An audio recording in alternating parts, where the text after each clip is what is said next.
Padmesh institute of वैदिक sciences की ओर से केतु पद्मेश का नमस्कार। हम सभी लोग ईश्वर में आस्था रखते हैं और उनसे कामना करते हैं कि हमारी चली आ रही समस्याओं का समाधान करें। आपने जीवन में देखा होगा, परिश्रम सभी करते हैं और कुछ को परिश्रम का कुछ प्रतिशत लाभ मिलता है, कुछ को परिश्रम का कई गुना ज़्यादा लाभ मिलता है और कुछ को बहुत कम लाभ मिलता है। जिस पर ईश्वर की कृपा होती, जिसका भाग्य साथ देता है, वो कुछ भी हो सकता है। कोई बड़ा पद भी मिल सकता है, प्रचुर मात्रा में धन मिल सकता है, असाधारण व्यक्तित्व हो सकता है, अपार कीर्ति हो सकती है। ऐसे ही भगवान दत्तात्रेय मूलतः श्री विद्या के उपासक है। उनकी कृपा से आपके पास आर्थिक संकट खत्म होंगे। हैं दत्तात्रेय क्या, ये भी जानना बहुत जरूरी है।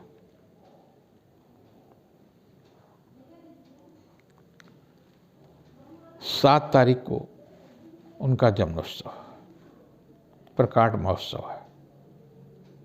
माना यह था कि वो भगवान के विष्णु के स्वरूप है, विष्णु जैसी सामर्थ्यवान है, दाता है। मार्गशीर्ष पूर्णिमा को प्रदोष काल में उनका जन्म हुआ था। कथा है बड़ी रोचक और उस कथा को आपको बार बार कहना है। उतने से ही प्रसन्न होंगे और क्या क्या करना है ये इससे ही प्रसन्न होंगे। आपकी एक वर्ष के अंदर आर्थिक स्थिति में सुधार होगा निश्चित रूप से। अत्रि बहुत बड़े साधक थे। साधना से भगवान विष्णु उनसे प्रकट होते हैं। तो उन्होंने कहा कि हम आप जैसा ही पुत्र चाहते हैं और आप पुत्र के रूप में मेरे यहाँ जन्म लें। उन्होंने कहा दिया।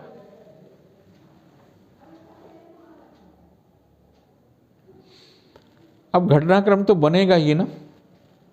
जब विष्णु को किसी के यहाँ आना है तो कोई न कोई तो कथा बनेगी। नारद मुनि तमाम समस्याओं का निदान है। नारद जी ने एक दिन लक्ष्मी जी से, सरस्वती जी से और पार्वती जी के कहा कि आप लोग बहुत अहंकार है कि सती व्रता हम बहुत अधिक है, लेकिन धरती पर अनसुईया से बड़ा कोई सती नहीं है और आप कहीं भी नहीं लगती। ये तीनों को बुरा लगा और अपने अपने पतियों को वाद किया कि उनके सतत्व का परीक्षण करें, उनकी परीक्षा लें। बेचारे शिव जी, ब्रह्मा जी और विष्णु जी बेवश होकर के एक दिन अनसुईया जी के आश्रम में पहुंचे। उस समय अत्रि मास है जो ऋषि थे वो नहीं थे। इन्होंने आते जो अतिथि आता उसका स्वीकार सत्कार फल फूलों से कहा। उन्होंने कहा कि नहीं, तो मैं उस स्त्री से सन्यासी के भेष में गए कि मैं उस स्त्री के हाथ का भोजन करूंगा जो निर्वस्त्र होगा। तो अवाक रहेगी, ये सन्यासी हैं क्या हैं? फिर उसने ध्यान किया अपने पति को, अत्रि जी को, और उसको समझ में आ गया कि क्या है ये, मुझे परीक्षण करने के लिए आए। और उसने जल लिया और जल लेकर के उनके ऊपर छिड़क दिया और वो 5-5, 6-6 महीने के शिशु हो गए। उन्होंने उनको गोदी में खिलाया जैसे एक माँ खिलाती। बोले तब तो तुम लोग मेरे पुत्र हो। और माँ और पुत्र के बीच के रिश्ते, चाहे वो निर्वस्त्र हो चाहे तुम निर्वस्त्र हो। भोजन किया। अब वो वहीं रह गए। इन लोगों को बड़ी चिंता हुई, महालक्ष्मी को, सरस्वती जी को। और तो फिर नारद जी ने बताया कि भाई तुम्हारे तो पति वहाँ 5-5, 6-6 महीने के बच्चे बनकर खेल रहे हैं, तुम्हारा क्या होगा। तो ये तीनों देवियाँ अनसुईया से प्रार्थना करने आई कि माँ हमने गलत किया, मुझे क्षमा करो। और उन्होंने क्षमा कर दिया। चलते समय विष्णु जी ने कहा हम तीनों लोग आपके पुत्र के रूप में रहे हैं, बताइए मुझे क्या करना है। तो उन्होंने कहा फिर पुत्र हो जाइए। अनसुईया के गर्भ से विष्णु पैदा होते, वो दत्तात्रेय कहलाए। शिव के गर्भ से जो जन्म लिया वो दुर्वासा कहलाए। और ब्रह्मा जी ने जो जन्म लिया वो चंद्रमा कहलाए। चंद्रमा, दुर्वासा और दत्तात्रेय एक कोख से ही पैदा है, अनसुईया के ही पुत्र है।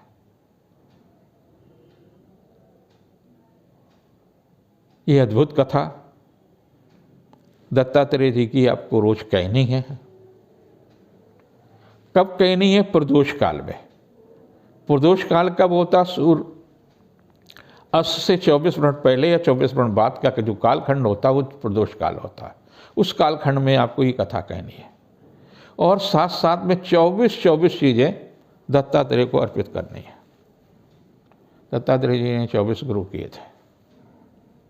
सीखने के लिए दक्षिण भारत में दत्त संप्रदाय है। दक्ष संप्रदाय बहुत प्रभावशाली है। वो दत्तात्रेय के ही फॉलोअर्स हैं, उनको ही पूजते हैं, उनकी ही साधना करते हैं। आप भी करिए, आपकी आर्थिक स्थिति सुधर जाएगी। आप 24 दिन 24 चीज़ें भगवान दत्तात्रेय को अर्पित करें। और ये जो मैंने कथा सुनाई, ये कथा सुनाइए अपने परिवार के साथ में। आप देखेंगे वर्ष के अंदर कुछ ही महीनों में आपकी आर्थिक स्थिति में सुधार होगा। इस सप्ताह एक और पर्व है, मोक्षदा एकादशी। मोक्षदा एकादशी यानी गीता जयंती।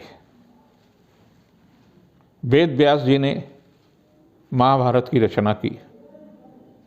उसका जो भीष्म पर्व है वो गीता है। वो कृष्ण के मुख से कहलाया गया संदेश,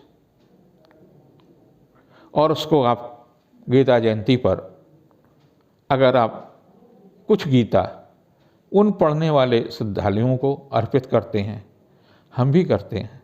हम भी इस बार 1100 गीता वितरित करेंगे उन साधकों को, यानी बच्चों को जो कक्षा 12 के हैं या 11 के हैं। दुर्गा प्रसाद विद्या निकेतन में वितरण करेंगे ताकि वो गीता को समझें, मनन करें और विपरीत परिस्थितियों पर भी अडग रहें। आज का युवा मानसिक तनाव से गुजर रहा है और मानसिक तनाव में गुजरने के से वो सहारा लेता है मादक वस्तुओं का। सिगरेट पीना शुरू कर देता है, मसाला खाना शुरू कर देता है, शराब पीना शुरू कर देता है और वो अपनी ज़िंदगी के साथ खिलवाड़ करता है। कुछ लोग सुधर जाते हैं, जो नहीं सुधरते हैं वो अकाल मृत्यु के शिकार होते हैं। उन सबसे बचने के लिए गीता बहुत आवश्यक है। कर्म के सिद्धांत को प्रतिपादित करता है, पुनर्जन्म के सिद्धांत को प्रतिपादित करता है और ऐसे ग्रंथ को अगर आप नियमित रूप से पढ़ेंगे तो आपके मस्तिष्क के जो विकार हैं, जो कमजोरियां हैं, वो दूर होंगी। 4 तारीख को कानपुर में एक बहुत बड़ा आयोजन भी हो रहा है, जिसमें कई लोग गीता का पाठ करेंगे। आप भी करें, हम भी करेंगे। उससे आपके परिवार के बच्चों से जरूर कराइए, क्योंकि हमारी उम्र में तो मन का टूटना बड़ा मजबूत हो जाता है। बहुत कम अवसर होते हैं कि जो अब विकृतियां आएँ, लेकिन बच्चों में विकृतियां आसानी से प्रारंभ हो जाती हैं और अंत बहुत बुरा होता है। अपने बच्चों के अंत बुरा ना हो, उसके लिए गीता प्रारंभ करा दें 4 दिसंबर से, और जितनी जल्दी कर सकें वो अच्छा है। ये सप्ताह काफ़ी महत्वपूर्ण है। जिनकी मेष राशि है उनके लिए 4, 5, 6 काफ़ी व्यावसायिक दृष्टि से भी तिथियाँ महत्वपूर्ण हैं। शिक्षा प्रतियोगिता के क्षेत्र में भी सफलता मिलेगी, यश कीर्ति में वृद्धि होगी। 5, 6 को आर्थिक पक्ष मजबूत होगा। यात्रा देशाटन। 7, 8 जीविका के क्षेत्र में प्रगति होगी, उपहार या सम्मान में वृद्धि होगी। 9, 10 को किया गया पुरुषार्थ सार्थक होगा, रिश्तों में मजबूती आएगी। जिनकी वृष राशि है, मन अज्ञात भय से ग्रसित है, दुर्बलता है। दुर्बलता में आप कभी भी ऐसा कार्य न कर बैठे जो आपकी प्रतिष्ठा के लिए और आपके जीवन के लिए कष्टदायी हो। मादक वस्तुओं से जरूर बचें, ये घातक हो सकती हैं, कष्टदायी हो सकती हैं। 4, 5, 6 ऐसी तनावपूर्ण तिथियां हैं। स्वास्थ्य के प्रति सचेत रहने की आवश्यकता है, मन को दुर्बल मत होने दें। 7, 8 को व्यवसायिक मामलों में भी सफलता मिलेगी, जीविका के क्षेत्र में भी सफलता मिलेगी, यश कीर्ति में वृद्धि होगी। और 9, 10 को आर्थिक पक्ष मजबूत होगा, उपहार या सम्मान में वृद्धि होगी। जिनकी राशि मिथुन है, व्यवसायिक दृष्टि से काफ़ी महत्वपूर्ण है। शुक्र का भी परिवर्तन धनु में है। बुध और शुक्र की युति आपको चेतना में वृद्धि करेगी, मन को शक्ति देगी, व्यवसाय प्रतिष्ठा बढ़ सकती है। भगवान कृष्ण की उपासना, उनके किसी भी स्वरूप के बाके बिहारी स्वरूप की उपासना आपके लिए बहुत ही लाभदायी हो सकती है। 4, 5, 6 को शिक्षा प्रतियोगिता के क्षेत्र में सफलता मिलेगी, जीवन साथी का सहयोग और सानिध्य मिलेगा, रिश्तों में मजबूती आएगी। वहीं 7, 8 तनावपूर्ण तिथियाँ व्यर्थ की उलझने रहेंगी, स्वास्थ्य के प्रति सचेत रहने की आवश्यकता है।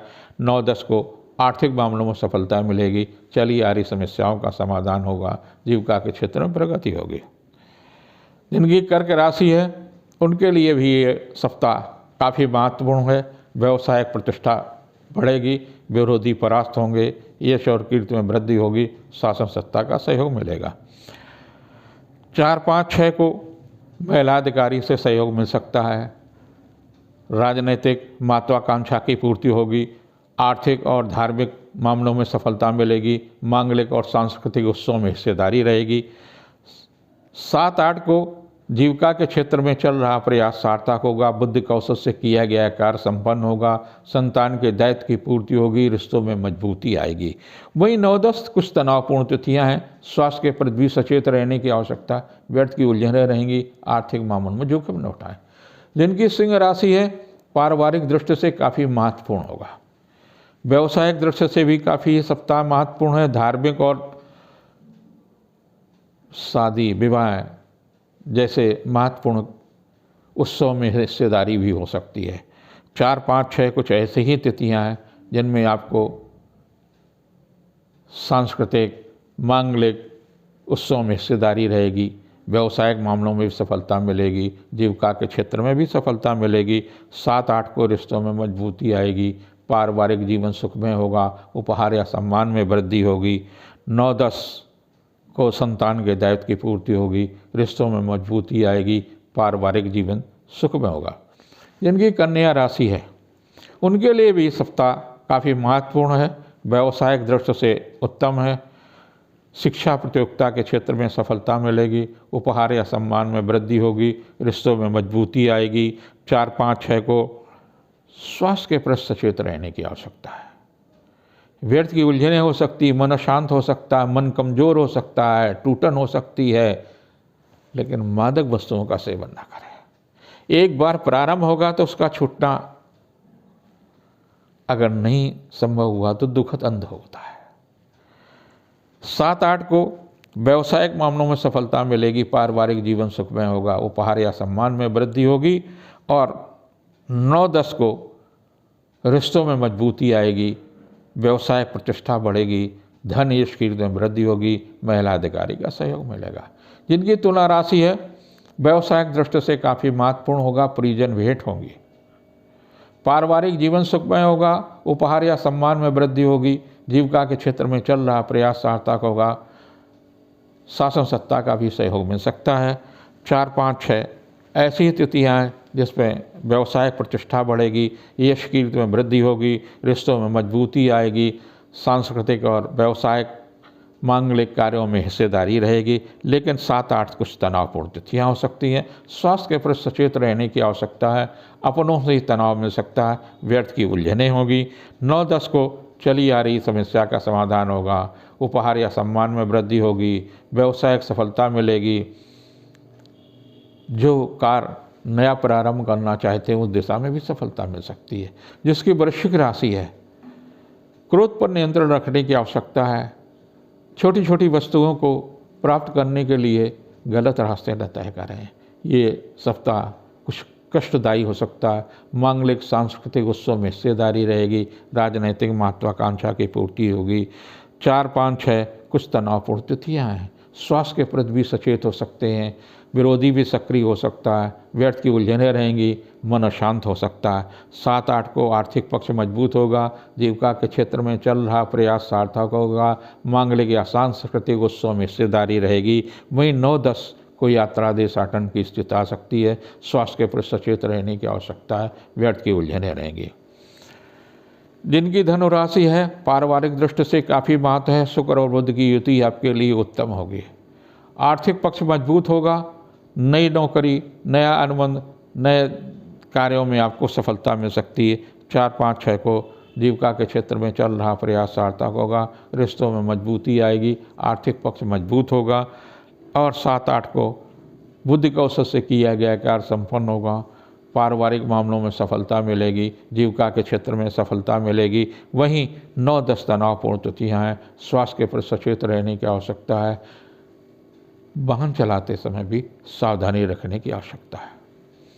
जिनकी मकर राशि है मन खिन्न हो सकता है, अपनों से तनाव मिल सकता है, आपकी महत्वाकांक्षी इच्छाएं कहीं न कहीं आपको अंदर ही अंदर कमज़ोर कर रही हैं। संतान पक्ष से भी, जीवन साथी से भी वैचारिक मतभेद हो सकते हैं, मन अशांत हो सकता है, व्यर्थ की उलझनें हो सकती हैं, स्वास्थ्य के प्रति सचेत रहने की आवश्यकता है।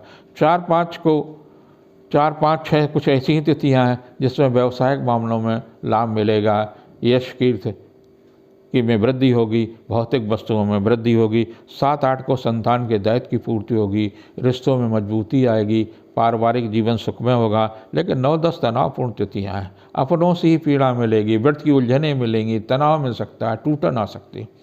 जिनकी कुंभ राशि है पारिवारिक दृष्टि से काफ़ी महत्वपूर्ण होगा, यश और कीर्ति में वृद्धि होगी, शासन सत्ता का सहयोग मिलेगा, लेकिन संतान या शिक्षा के कारणों से चिंतित रहेंगे, व्यर्थ की उलझने रहेंगे, आपका मोह आपको काफ़ी कष्ट दे सकता है, थोड़ी सी कठोरता की आवश्यकता है, मन तभी प्रसन्न हो सकता है।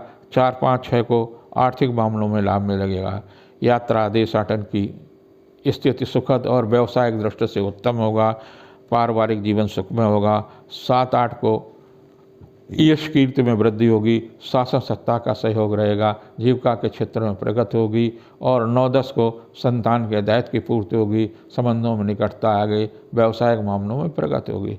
जिनकी मीन राशि है आपको सचेत रहने की आवश्यकता है, शुक्र और बुध की युति आपको कमज़ोर करेगी, मन को कमज़ोर करेगी। आप मन को मजबूत करिए, ताकि आप गलत आदतों से दूर हो। तमाम प्रकार का क्रोध, झूठ, मक्कारी, इनसे आप मुक्ति पा सकते हैं। तभी आपके पास धन संचय होगा, पारिवारिक सुख प्राप्त होगा।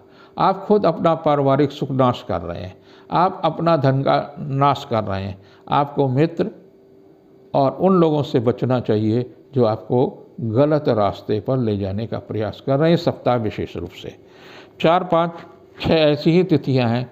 आर्थिक मामलों में भी सतर्क रहें, मादक वस्तुओं से भी सचेत रहें, व्यर्थ के मामलों में उलझनें मिल सकती हैं। स्वास्थ्य के प्रति सचेत रहने की आवश्यकता है।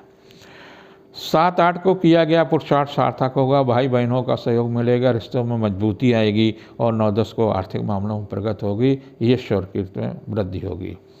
बहुत जल्दी 2023 आपके लिए कैसा होगा हम लेकर के आ रहे हैं।